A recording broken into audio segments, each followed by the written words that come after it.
Assalamualaikum warahmatullahi wabarakatuh. Salam sejahtera untuk kita semua. Perkenalkan, nama saya Saifuddin Usman, ST, MTRkom. Saya salah satu dosen di program studi Teknologi Informasi, jurusan Teknik Elektro dan Teknik Informatika, Politeknik Negeri Ketapang, dengan fokus bidang ilmu di jaringan komputer. Melalui video ini saya akan menyampaikan salah satu mata kuliah yang saya ampu, yaitu mata kuliah jaringan komputer dengan kode IFK 2225. Mata kuliah jaringan komputer terdiri dari dua. Khususnya di Prodi Teknologi Informasi, ada jaringan komputer yang diajarkan pada semester 2 dan ada mata kuliah jaringan komputer lanjut yang diajarkan pada semester 3. Mata kuliah jaringan komputer ini merupakan mata kuliah wajib dan mendasar yang bertujuan untuk membekali mahasiswa semester 2 pada Prodi Teknologi Informasi untuk dapat mengenal, memahami konsep, dan menerapkan prinsip kerja dan arsitektur jaringan komputer. Mata kuliah jaringan komputer adalah jenis mata kuliah teori praktik yang kita laksanakan dengan bobot 2 SKS, di mana 1 SKS teori dan 1 SKS praktik berbasis kasus. Secara umum, mata kuliah jaringan komputer adalah mata kuliah yang tujuannya memberikan ilmu pengetahuan kepada mahasiswa mengenai arsitektur jaringan komputer secara umum, sehingga diharapkan mahasiswa mampu menguasai teknik-teknik dalam merancang, menerapkan, dan memanajemen jaringan komputer seperti penguasaan konsep IP address, protokol jaringan, routing, jaringan nirkabel, keamanan jaringan, dan lainnya yang tentu saja berkaitan dengan jaringan komputer dan internet. Tujuan pembelajaran mata kuliah jaringan komputer ini adalah 1. Memperkenalkan konsep-konsep serta teknologi jaringan komputer. 2. Menjelaskan keterkaitan mata kuliah dengan komputer dengan mata kuliah lainnya, antara lain mata kuliah jaringan komputer lanjut yang dilaksanakan pada semester 3, kemudian ada keamanan sistem informasi juga dilaksanakan pada semester 3, dan teknologi komunikasi yang dilaksanakan pada semester 4. Yang ketiga, melatih kemampuan analitik dan praktis kepada mahasiswa untuk mengimplementasikan jaringan lokal atau local area network LAN. Kemudian melakukan troubleshooting dan membuat perancangan jaringan lokal atau LAN. Untuk capaian pembelajaran mata kuliah pada mata kuliah ini, pertama, mahasiswa mampu mengenal, memahami, menerapkan, dan merancang prinsip kerja dan arsitektur jaringan komputer. 2. Mahasiswa mampu menguasai teknik dasar dalam memanajemen jaringan komputer, yaitu penguasaan konsep alamat IP. Ketiga, mahasiswa mampu menguasai teknik-teknik dalam memanajemen jaringan komputer seperti penguasaan konsep protokol jaringan, routing, jaringan nirkabel, keamanan jaringan, dan lainnya yang berkaitan dengan jaringan komputer dan internet, baik secara individu maupun secara kelompok. Untuk materi dan referensi selama 1 semester dalam mata kuliah jaringan komputer, mahasiswa akan mempelajari materi-materi sebagai berikut. Pengantar jaringan komputer. Kedua, perangkat jaringan komputer. Ketiga, protokol jaringan OSI model. Keempat, protokol jaringan TCP/IP model. Kelima, pengalamatan jaringan, konsep IP address. Keenam, pengalamatan jaringan subnetting. Ketujuh, routing statik dan routing dynamic. Kedelapan, pengenalan jaringan nirkabel. Kesembilan, pengenalan keamanan jaringan. Untuk referensi, pustaka yang saya gunakan adalah buku berjudul Computer Network edisi 5 yang ditulis oleh Tannenbaum. Kemudian ada juga buku yang berjudul Data dan Computer Communication edisi ke-10 yang ditulis oleh William Stelling. Kemudian buku yang sering juga saya gunakan yaitu berjudul Data Communication dan Network edisi ke-5 yang ditulis oleh Behrus A. Poruzan. Sistem pembelajaran mata kuliah ini menerapkan metode pembelajaran aktif yang mengutamakan peran dan keaktifan mahasiswa dalam proses pembelajaran, yaitu pembelajaran kolaboratif, diskusi, penugasan berupa studi kasus nyata atau case-based learning untuk mendesain atau memecahkan masalah terkait dengan jaringan komputer dan internet. Untuk penyampaian materi pembelajaran mata kuliah jaringan komputer dilaksanakan dalam 14 kali pertemuan sesuai dengan jadwal yang diberikan dari program studi. Dalam penyampaiannya, saya menggunakan slide presentasi untuk menjelaskan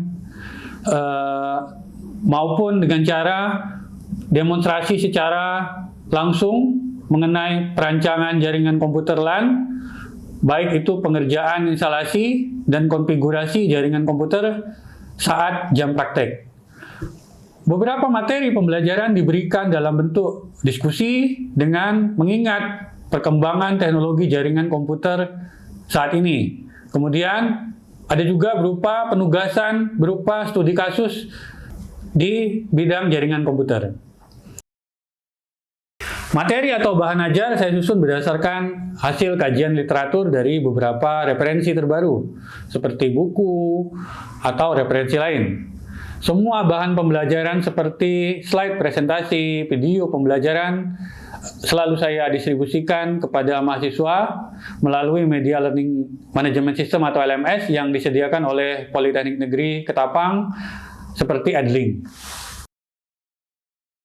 Untuk aspek penilaian dilakukan melalui dua bobot, di mana pembobotan penilaian terdiri dari praktikum 60% dan teori 40%. Penilaian teori terdiri dari presentasi presensi, tugas, ujian tengah semester, dan ujian akhir semester. Sedangkan penilaian praktik terdiri dari aktivitas praktik, laporan praktikum, dan praktik studi kasus.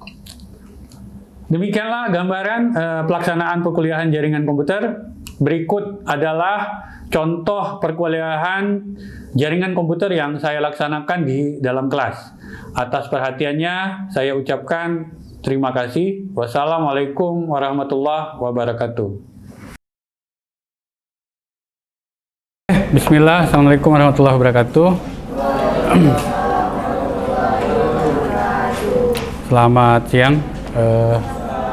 Pertemuan hari ini kita masuk ke materi bab 7 ya. Bab 7 itu tentang pengenalan jaringan nirkabel di pertemuan 13.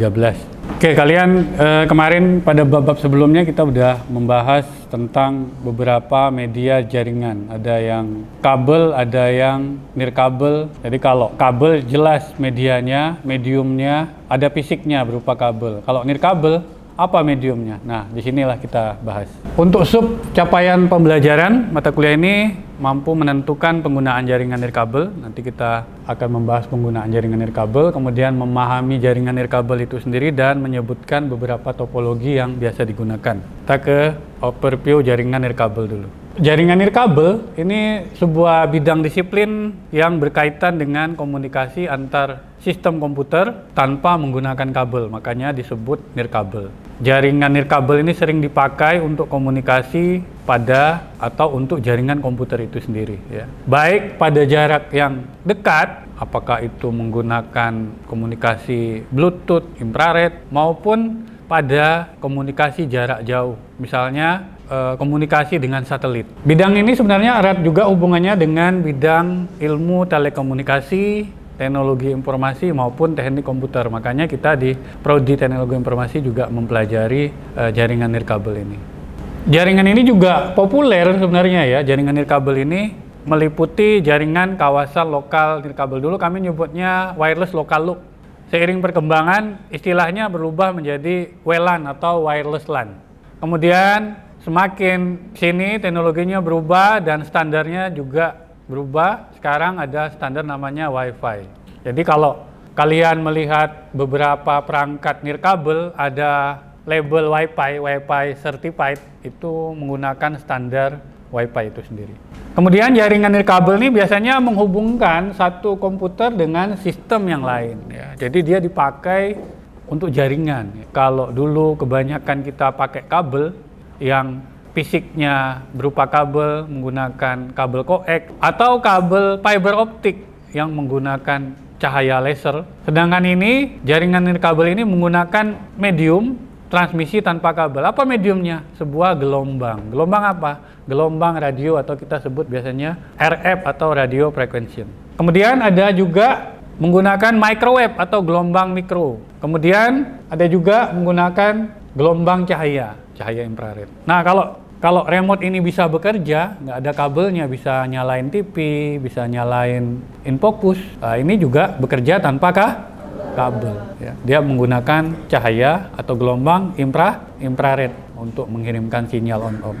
Nah, kita ke standar dan spesifikasi. Wi-Fi yang sering kita dengar ini punya standar dan spesifikasi dengan kode IEEE 802.11. Nah, 802.11 nih menggunakan spektrum frekuensi 2,4 GHz dan 5 GHz. Kalau nyebutnya jangan GHz tapi GHz. Hz itu frekuensi, satuan frekuensi. Standarnya mulai dari awal sampai hingga saat ini udah banyak perkembangan. Di awal-awal mula dikembangkan 802.11b.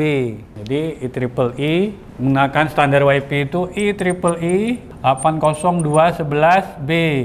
Kemudian berkembang menjadi G dan N. B itu menyatakan adalah sebuah frekuensi yang digunakan 2,4 GHz. Kemudian di sini juga ada 802.11a. A itu menandakan dia menggunakan frekuensi 5 GHz atau 5 GHz. Ada G dan ada N. G di sini menandakan peningkatan dari sisi kecepatan. Kalau B ini kecepatannya cuma 11 Mbps, megabit per detik. Kalau G sudah meningkat menjadi 54 Mbps dan N meningkat menjadi hingga 300 Mbps. Jadi A dan B itu menunjukkan frekuensi yang digunakan. Sedangkan GN itu menandakan kecepatannya, peningkatan atau teknologi yang terbaru. Sehingga sekarang sudah ditemukan juga AC atau kita sebut di sini Wi-Fi generasi 5 dan EX. Ini Wi-Fi 6, Wi-Fi generasi 6. Nah, ini paling populer ini ya. ABGN. Maka kalau kita beli perangkat jaringan nirkabel, perangkat jaringan terus nirkabel, kita akan suguhi spesifikasi.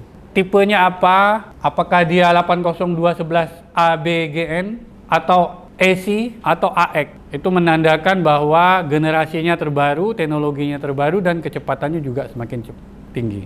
Nah, ini yang tadi 802.11b itu menandakan dia pakai 2,4 giga dengan kecepatan 11 Mbps. Ditingkatkan kecepatannya menjadi BG. Dia bisa hingga mencapai 54 MB. Dicepatkan lagi, ditingkatkan lagi menjadi N atau BGN dengan kecepatan hingga 300 Mbps. Nah, kalau kita melihat radio access point wireless router yang sudah memiliki antena diversity atau antenanya lebih dari satu, itu sudah pasti memiliki tipe N. Kebanyakan tuh sudah tipe N. Ya, jadi dia sudah dual antena.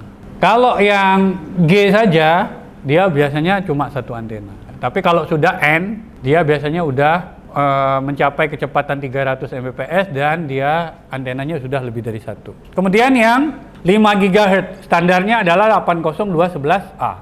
Dengan data rate berapa? 54 Mbps atau megabit per detik.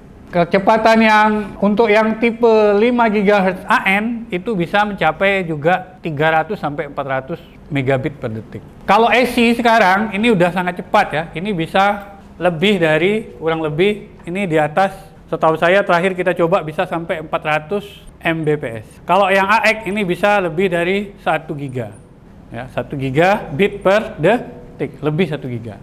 Jadi kalian kalau mau menikmati streaming video yang kualitas HD 2K, 2K lah ya, kebanyakan kita harus pakai yang 5 GHz karena dari segi kecepatan dia lebih cepat. Kalau kalian paksakan nonton video 2K atau yang Full HD, masih kecepatan WiFi-nya 802.11 BG, pasti delay-nya tinggi, tersendat-sendat, ya kan? Bisa saja kualitas dari video itu otomatis menurun, menyesuaikan. Nah, sekarang pertanyaannya, kapan kita pakai 2,4, kapan kita pakai 5 giga? Kalau tujuannya untuk coverage atau luas jangkauan, sebaiknya kita pilih yang 2,4 giga. Kalau tujuannya kecepatan, kita pilih yang 5 GHz karena 5 GHz memiliki bandwidth yang lebih besar atau throughput yang lebih tinggi. Nah, ini dari sisi pilihan. Bagaimana, apa yang harus kita pilih? 802.11 A, B, atau G? Yaitu tadi, dari segi popularity, ya populer yang B. Karena sudah banyak perangkat ini, teknologi ini lebih dulu muncul, ya kan? Lebih dulu banyak di pasaran. Kemudian dari segi kecepatan, ya B cuma maksimal 11 Mbps. Kalau G dan A itu sudah bisa minimal mencapai 54 Mbps. Kemudian dari segi biaya, cost, tentu teknologi terbaru lebih mahal. Teknologi lama sudah mulai ditinggalkan, sudah murah. Bahkan sekarang peralatan itu tidak menyuruh speknya kita pilih ABG, tapi semua peralatan itu kompatibel untuk ABGN. Kan iya kan? Dia kompatibel. Kemudian dari segi range itu cakupan atau jangkauan. 2,4 tentu jauh lebih luas jangkauan atau coverage. 2,4 giga mampu mencapai 100 sampai 170 meter. Dalam kondisi ideal yang line offset, ya, line offset itu tidak terhalang, artinya dapat kita lihat langsung dengan mata. Kemudian kalau A itu jangkauannya pendek, dia nggak sampai 100 meter. Tapi kelebihan dari yang A, kecepatan lebih tinggi karena bandwidth-nya lebih besar atau throughput-nya lebih tinggi.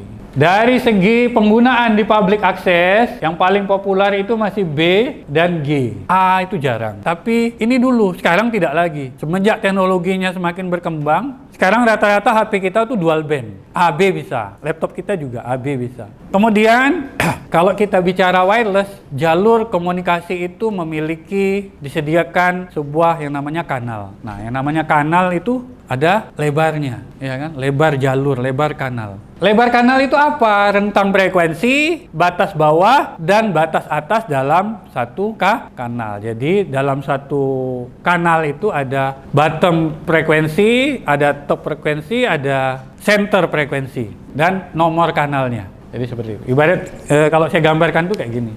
Ini frekuensi, ya. Ini kanal, ya. Misalnya 2412, 2423. Ini 2402 ya. 2412. Ini 2401.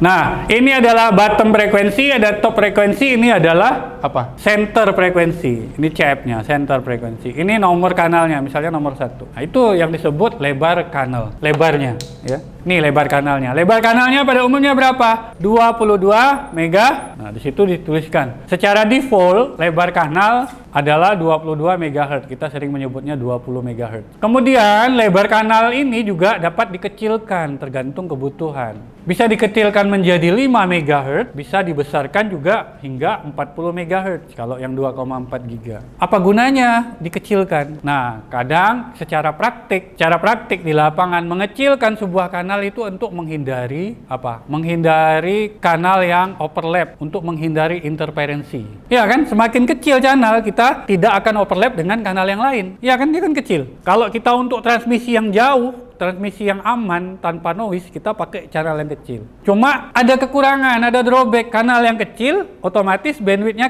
speed-nya juga kecil. Speed-nya kecil. Coba kalau kalian lihat WiFi kalian. Kalau sinyalnya katanya 70%, kecepatannya 40 Mbps kan katanya. Kalau sinyalnya poor, jelek, kecepatannya cuma biasa berapa? 11. Iya kan, dia akan menyesuaikan. Semakin tinggi level sinyal terima, kecepatan juga akan menyesuaikan. Karena di peralatan wireless itu ada namanya RX sensitivity, sensitivitas penerimaan di tiap kecepatan. Kalau kalian ingin mencapai kecepatan paling tinggi, minimal receive level yang harus diterima tuh sekian dB. Jadi dia ada seperti itu ya. Jadi ada gunanya mengecilkan dan membesarkan. Cuma membesarkan atau mengecilkan kanal ini nggak semua perangkat bisa. Perangkat yang bisa membesarkan dan mengecilkan kebanyakan perangkat seperti mikrotik ataupun perangkat-perangkat radio yang point to point. Nah, kalau membesarkan kanalnya, kalau tadi kan 20 jadi 5, mengecilkan agar channel kita lebih clear ya kan, nggak tumpang tindih. Kalau membesarkan, tujuan kita mungkin ingin mencapai bandwidth yang lebih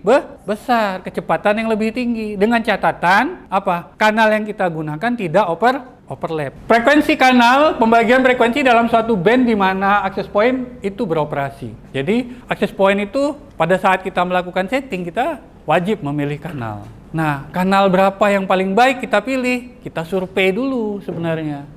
Best praktiknya seperti itu. Jangan kita asal, udahlah channel 1 oke, semuanya oke. Kita nggak tahu kanal berapa yang udah kepake. Kita kan nggak tahu nih, kanal kan, kita kan nggak bisa lihat sinyal. Kita cuma bisa melakukan apa? Pengujian atau pengukuran. Nah, bagaimana melihat? Ada toolnya kalau kalian mau lihat. Nah, ini contoh. Nah, ini adalah contoh sebuah pada saat saya ingin survei sebuah frekuensi. Coba saya rubah dulu menjadi 2,4 giga. Nah, coba lihat berapa banyak overlapping kanal yang sama. Coba lihat. Kanal 1 ada berapa biji tuh? Banyak kan? Iya kan? Ini masing-masing punya SSID nih. Ini beda, ini beda, ini beda, ini beda. Ini kanal 3 cuma 1. Semakin banyak dia menggunakan channel yang sama atau co-channel, itu potensi interferensi akan semakin besar. Potensi gangguan sinyal itu semakin besar. 6 juga sama, 11 juga sama. Apalagi sumbernya dari radio yang berbeda. Kalau dari radio yang sama juga belum tentu ini jadi interferensi. Tapi kalau dia sumbernya dari radio yang berbeda, sudah dipastikan dia interferensi. Kalau dia sumbernya radionya yang sama, itu bisa saling menguatkan. Tapi kalau sumbernya dari beberapa radio yang beda, ini malah destruktif, merusak. Kemudian akses point yang beririsan jangkauannya disarankan menggunakan frekuensi channel yang berbeda. Ya kan? Tadi kita bahas kan bagaimana kalau dalam satu ruangan ya ada akses point yang sama, berdekatan atau dia saling beririsan, sebaiknya kita menggunakan kanal yang berbeda. Untuk apa? Menghindari interferensi. Yaitu tadi interferensi itu bisa ada dua. Interferensi yang disebabkan oleh Wi-Fi itu sendiri, interferensi disebabkan oleh radio atau Wi-Fi itu sendiri, atau non-radio. Nah, ini disebabkan oleh radio-radio Wi-Fi yang apa? Yang menggunakan channel yang sama atau co-channel interference. Co-channel interference. Kemudian ada penggunaan channel yang berdekatan atau adjacent. Channel interference. Inilah yang menyebabkan interferensi. Makanya sebaiknya kalau ada kita ingin merancang jaringan nirkabel dengan banyak akses point agar coverage-nya menjadi luas, tiap ruangan dapat, ya kan, tiap kelas dapat, tiap lantai dapat, kita harus merencanakan membagi kanal-kanal itu sehingga dia tidak saling beririsan, tidak sama, ya kan. Beririsan sudah pasti, kanal kuat sinyal itu bisa kemana-mana, ya kan. Beririsan pasti, tapi jangan sampai channelnya sama. Jangankan channel yang sama, channel yang berdekatan juga punya kemungkinan, punya potensi interference. Makanya disebut adjacent channel interference. Karena kalau kita lihat channel 1 tuh gini, channel 2 tuh masih begini. Masih overlap dengan channel 1. Makanya yang paling aman menggunakan channel 1, yang paling clear adalah channel 6. Paling bersih. Dari 2,4 itu ada 13 channel sebenarnya. Beberapa negara hanya menggunakan 13, ada juga yang sampai 14. Nah, ini tadi gambaran bagaimana kanal-kanal di 2,4 giga. Bayangkan, coba lihat, yang tidak overlap itu cuma kalau kanal 1, 6, dan kanal 11.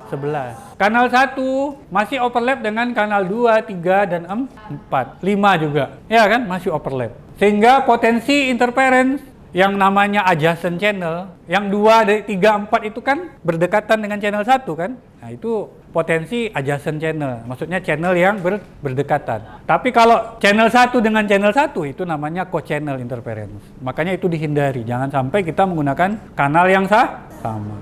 Bayangkan kalau kita pakai kanal 1, terus kita pakai kanal 2, dan kita pakai kanal 3. Masih saling overlap kan? Masih saling overlap. Jadi kalau kita ingin mendeploy, menerapkan jaringan nirkabel khususnya Wi-Fi, pastikan kita tahu kanal berapa yang belum kepake, sehingga jaringan nirkabel kita bebas gangguan dari interference. Terutama interference sesama perangkat radio. Tapi jangan lupa interference juga selain perangkat radio ada perangkat non radio. Jadi interferensi itu ada sumbernya dari perangkat radio, ada juga perangkat non radio. Nah, kalau tadi channelnya cuma 3 Pak yang paling bagus, nggak overlap. Gimana kita biar bisa menerapkan access point banyak, sedangkan channel yang overlap itu cuma 3 yang aman. Kita bisa menggunakan metode namanya channel reuse. Channel reuse itu dengan catatan channel yang ada di sini jangan sama yang berdekatan. Kalau sini channel 11, kita pakai channel 1 di sana. Ya kan? Paham ya? Channel reuse itu seperti itu dari gambaran. Nah, kemudian ada topologi dari jaringan nirkabel. Nah, topologi seperti infrastruktur, seperti sekarang kita misalnya mengakses radio access point itu, ya kan? Itu namanya topologi infrastruktur. Bagaimana kita ingin mengakses infrastruktur? Tentu kita harus melakukan setting yang namanya SSID. Apa itu SSID? Service Set Identifier. SSID itu juga bisa digunakan sebagai keamanan. Nah, bagaimana kita merancang sebuah jaringan nirkabel pada suatu bangunan? Kita harus melakukan yang namanya site survey. Kita mendatangi sebuah tempat, sebuah bangunan yang akan kita pasang atau kita terapkan jaringan nirkabel itu tadi. Untuk instalasi jaringan nirkabel tentu beberapa langkah yang harus kita siapkan. Pertama, kita asumsikan bahwa untuk memasang sebuah access point sudah ada jaringan yang sudah ada servernya, sudah ada routernya yang akan memberikan kita akses internet. Kemudian bandnya, pasti ada pilihan. Kita mau pakai yang band yang mana? BG kah? BGN kah? Paham ya? Oke, sampai sini ada yang ingin ditanyakan? Ada yang kurang paham?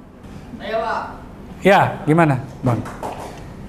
Ya, gimana? Gimana cara tahu kalau misalnya ada gangguan kayak interferensi? Oke. Nah, tentu interferensi ini fenomena yang umum terjadi di jaringan nirkabel. Seorang network engineer itu biasanya pekerjaannya melakukan analisa-analisa ketika terjadi gangguan. Khusus untuk jaringan nirkabel, analisanya tentu secara khusus. Kita bisa pakai tools seperti spectrum analyzer, kita juga bisa pakai tool kayak tadi pakai WiFi analyzer. Intinya tool-tool itu bisa membantu mengetahui apa yang perlu diketahui. Sinyal noise rasionya, parameter-parameter dari kualitas sinyal itu. Ada lagi yang ingin ditanyakan? Ya, Pak. Ya, gimana Kak? Bagaimana cara menanggulangi gangguan jaringan nirkabel? Oke, gangguan jaringan nirkabel tentu kita harus analisa dulu ya, gangguannya dari sisi mana. Jika kita gangguannya sulit terhubung, bisa jadi passwordnya juga salah, ya kan? Bisa jadi juga sinyal yang kita terima terlalu kecil, ya kan? Jadi radio Wi-Fi itu, ini laptop kita ini atau HP kita, gadget kita bisa terkoneksi ke sebuah jaringan nirkabel dengan batasan tertentu. Batasan itu namanya RX sensitivity. RX sensitivity itu apa? Sensitivitas penerimaan. Ibarat telinga kita ini bisa dengar kalau orang ngomong minimal jaraknya berapa meter. Bisa dengar jelas. Kalau terlalu jauh kita nggak bisa jelas. Itu diabaikan. Ibarat kita nggak boleh connect. Ya kan? Untuk apa juga connect tapi kita nggak jelas terimanya. Jadi ada namanya RX sensitivity. RX sensitivity itulah batas akhir koneksi jaringan. Seperti itu, ya. Oke, saya rasa untuk pertemuan hari ini materinya cukup ya. Sudah beberapa contoh, kita lanjutkan minggu depan. Jika nggak ada pertanyaan, saya tutup dan kita absensi dulu.